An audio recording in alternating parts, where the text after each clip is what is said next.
Assalamualaikum warahmatullahi wabarakatuh. Perkenalkan, nama saya Rian Farul Fauji.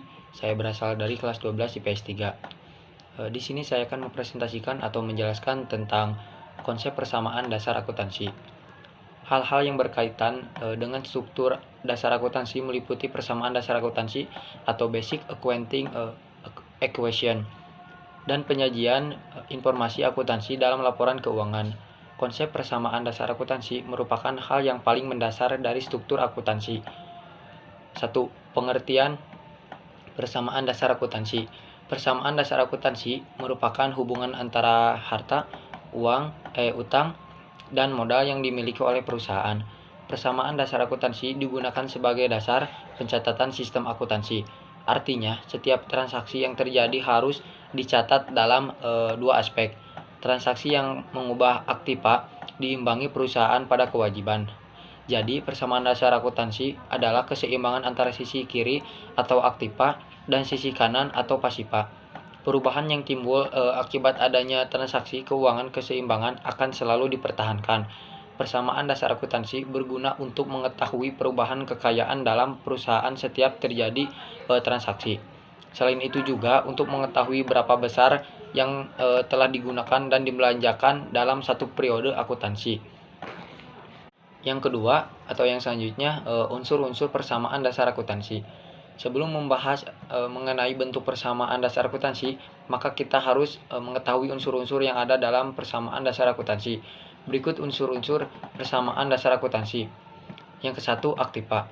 Aktiva adalah semua kekayaan yang dimiliki perusahaan dan memberikan manfaat ekonomis pada masa yang akan datang. Aktiva merupakan jumlah kekayaan yang dimiliki perusahaan untuk menjalankan usahanya. Harta dapat dikelompokkan atas kelancaran atau likuiditas, yaitu harta lancar, investasi jangka panjang, harta tetap, harta tidak berwujud, dan harta-harta lainnya. Yang ke-1, aktiva lancar. Aktiva lancar adalah harta yang berupa uang kas atau bank dan harta yang sangat mudah dijadikan uang atau umur pemakaiannya kurang dari 1 tahun. Harta lancar meliputi kas, persediaan, surat-surat berharga atau efek, piutang wesel, perlengkapan, beban dibayar muka, dan piutang penghasilan. Yang kedua, investasi jangka panjang.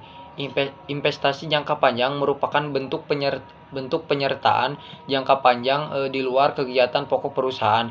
Investasi bertujuan memperoleh keuntungan pada masa yang akan datang atau dengan tujuan untuk menguasai perusahaan lainnya. Investasi umumnya dalam bentuk saham dan obligasi.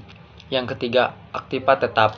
Aktiva tetap adalah aktiva berwujud yang digunakan untuk operasi perusahaan dan mempunyai masa manfaat lebih dari 1 tahun, seperti tanah, bangunan, mesin, dan peralatan. Yang keempat, aktiva tak berwujud. Aktiva tak berwujud adalah aktiva yang tidak mempunyai wujud fisik, tetapi merupakan hak-hak istimewa yang menguntungkan perusahaan dalam menghasilkan pendapatan. Contohnya, harta tak berwujud antara lain hak paten, hak cipta, dan goodwill. Yang selanjutnya, yang ke-B, kewajiban atau utang. Kewajiban adalah utang perusahaan masa kini yang timbul dari peristiwa masa lalu dan harus diselesaikan di masa depan. Kewajiban ini dibedakan menjadi 3 bagian. Yang ke-1, utang lancar. Utang lancar adalah kewajiban yang harus dilunasi dalam jangka waktu yang kurang dari 1 tahun.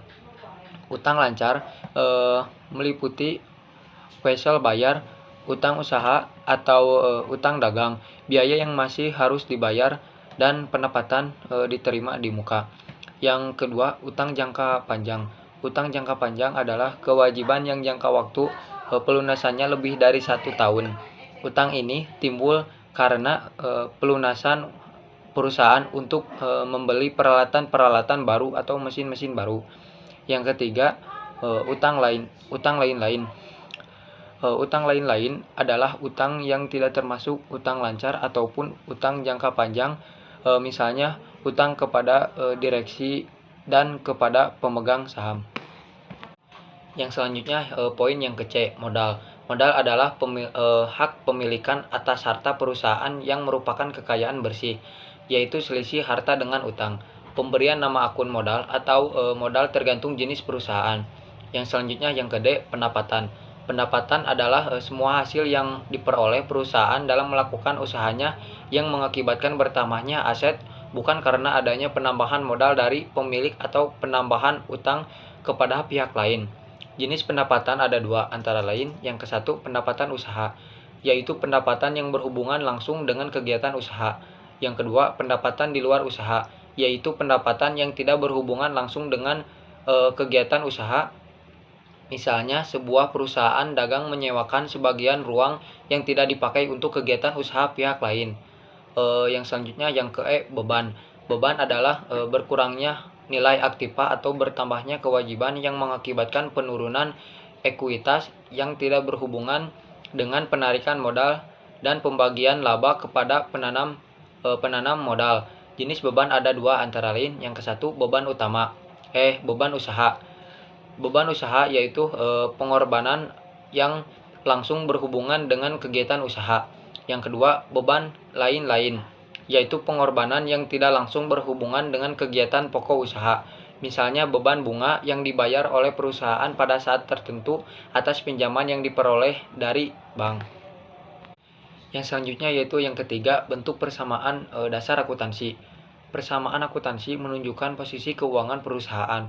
Neraca merupakan suatu daftar yang mengabarkan aktiva atau harta kekayaan, utang dan modal pemilik pada saat tertentu. Dalam neraca ini selalu menunjukkan adanya keseimbangan antara sisi debit dengan sisi kredit. Dari bentuk neraca inilah tergambar sebuah persamaan dasar akuntansi, yaitu aktiva sama dengan pasiva. Aktiva atau harta merupakan kekayaan yang dimiliki perusahaan, sedangkan pasiva merupakan sumber pendanaan atau asal dana untuk memelanjai kekayaan perusahaan yang terdiri atas utang dan modal. Dengan demikian, persamaan akuntansi dapat ditulis aktiva sama dengan kewajiban tambah modal. Dari persamaan di atas, kreditur mempunyai hak utama atas kekayaan perusahaan sehingga utang ditulis lebih dahulu daripada modal. Untuk mengetahui besarnya yang dapat diketahui dengan rumus utang sama dengan harta kurangi modal. Sedangkan untuk mengetahui besarnya modal perusahaan dapat diketahui dengan rumus modal sama dengan harta kurangi utang. Dalam operasi usaha dimungkinkan adanya pendapatan dan beban. Pendapatan adalah kenaikan harta yang diperoleh dari hasil penjualan barang atau jasa. Sedangkan beban adalah penurunan harta karena merupakan pengorbanan untuk memperoleh pendapatan. Pendapatan mempunyai sifat menambah modal, sedangkan beban mempunyai sifat mengurangi modal. Dengan demikian, pendapatan mempunyai keadaan modal dalam persamaan dasar akuntansi, dicatat dalam komponen modal. Namun, untuk mengembangkan akuntansi, pencatatan pendapatan dan beban dapat dipisahkan dalam modal sehingga bentuk persamaan dapat dinyatakan dalam rumus, yaitu harta sama dengan utang tambah modal dikurangi biaya ditambah pendapatan. Mungkin cukup sekian presentasi dari saya. Mohon maaf bila ada kesalahan. Wassalamualaikum warahmatullahi wabarakatuh.